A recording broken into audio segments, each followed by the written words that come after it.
আজকের এই ট্রাভেল ব্লগটা ২ বছর আগের এক পুরনো ট্যুরের স্মৃতিচারণ। শীত কলকাতা থেকে বিদায় নিয়েছে। বসন্তে গ্রীষ্মের ছোঁয়া লাগতে না লাগতেই আমি আর ২ বন্ধু সৌভিক প্রীতম মিলে ঠিক করলাম কোথাও বরফ দেখে এলে বা ট্রেক করলে মন্দ হয় না। সেই মতো হঠাৎ প্ল্যান করেই আমাদের এই হিমাচলের তোষ, কাসোল, ক্ষীরগঙ্গা ট্রিপ। ৩জনের বাড়ি ৩ দিকে। আমরা ৩ মূর্তি ফাইনালি শিয়ালদা স্টেশনে জোট বাঁধলাম। শিয়ালদা থেকে আমাদের ট্রেন জালিয়ানওয়ালাবাগ এক্সপ্রেস দিল্লি অবধি। দিল্লি চলোর ডাকে সাড়া দিয়ে স্লিপার ট্রেনে আমরা ঝাড়খণ্ড বিহারের গরম হাওয়াতে সেদ্ধ হতে হতে এগিয়ে চললাম দিল্লির দিকে। ৩জন বন্ধু অনেক দিন পর এক হলে গল্পের অভাব পড়ে না।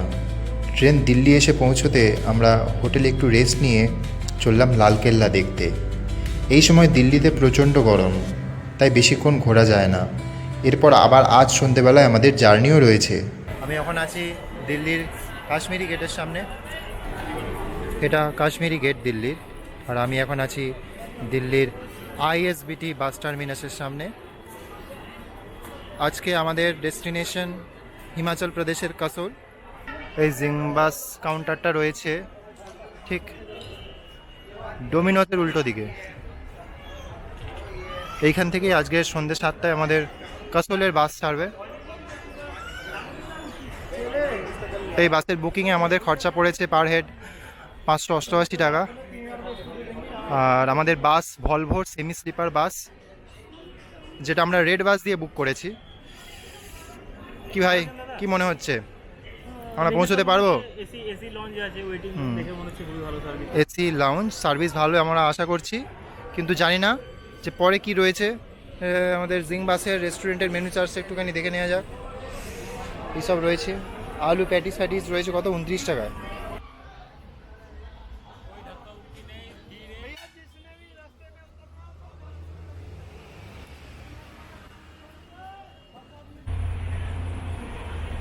আর দিল্লি থেকে কাসোল যাওয়ার পথে দিল্লি চণ্ডীগড় হাইওয়েতে কুরুক্ষেত্র আর কর্নালের মাঝামাঝি এই একটা ধাবাতে বাস এসে দাঁড়িয়েছে।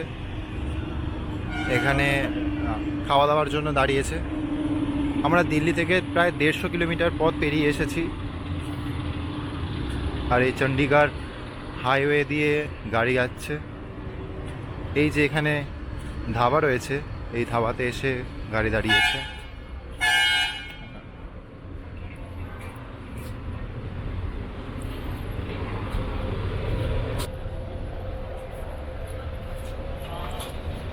ভেজ বাফেট 250 রুপিস থেকে শুরু।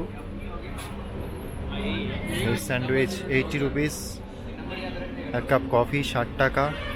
এই বাস জার্নিটা খুবই আরামদায়ক ছিল। সকালে চোখ খুলতেই দেখলাম চারিদিকে উঁচু উঁচু পাহাড়, কিন্তু আকাশ প্রচণ্ড মেঘলা।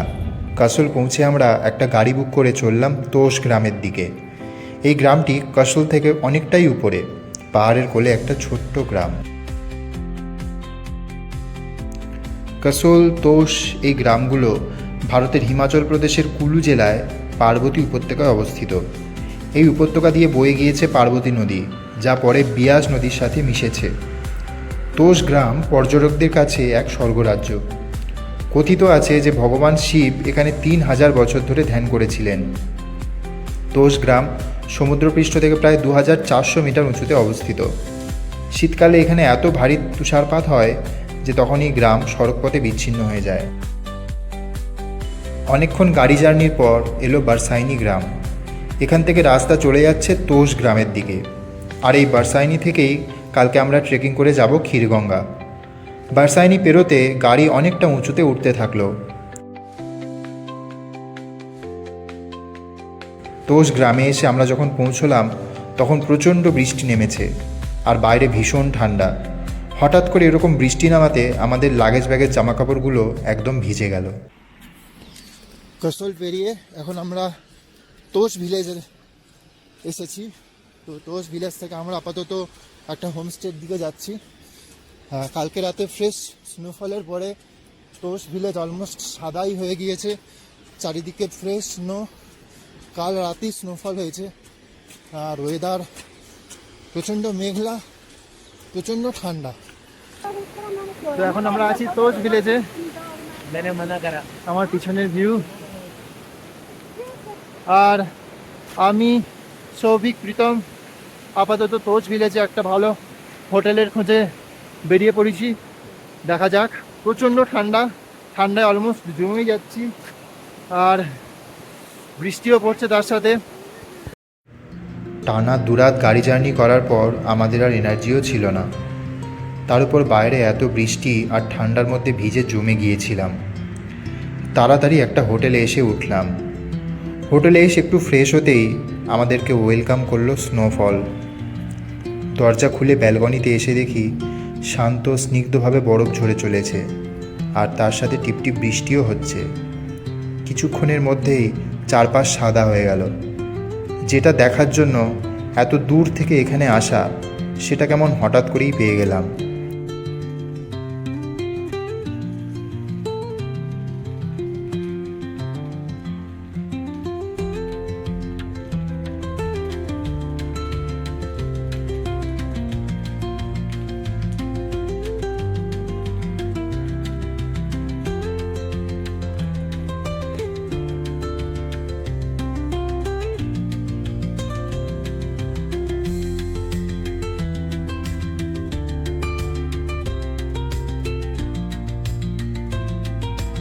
স্নোফল দেখতে দেখতে দুপুরের খাবার খেতে খেতে এক অদ্ভুত অনুভূতি হচ্ছিল।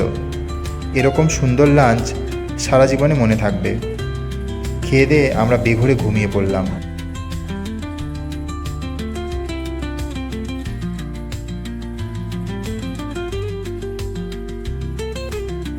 হঠাৎ ঘুম ভাঙতেই দেখি রোদ উঠেছে। বিকেলের পড়ন্ত রোদের আলোয় আমরা ব্যালকনিতে এসে বসলাম। প্রতিদিনের কর্মব্যস্ততা, কাজের চাপ নিমেষের মধ্যে যেন মন থেকে উধাও হয়ে গেল। চা খেয়ে ব্যালকনিতে বসে গল্প করতে করতে কখন যে বিকেল থেকে সন্ধ্যা নেমে গেল তা বুঝতেই পারলাম না।